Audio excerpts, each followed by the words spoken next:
आज बनवली मस्त अशी कवठाची चटणी. आईने गावावरून 3-4 कौठ पाठवले होते.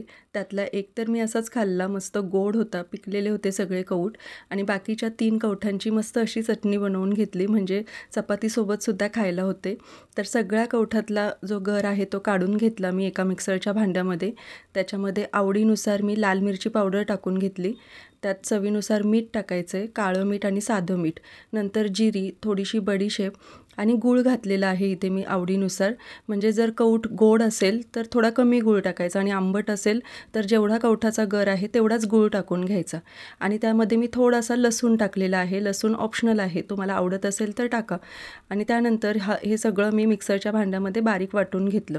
आता ही चटणी तुम्ही अशीच खाऊ शकता आणि जर फ्रीजमध्ये टिकवून ठेवायची असेल तर थोडंसं तेल टाकून आहे ना, थोडी 3-4 मिनटं गरम करून घ्यायची. मस्त अशी कवठाची चटणी तयार होते. नक्की बनवून बघा.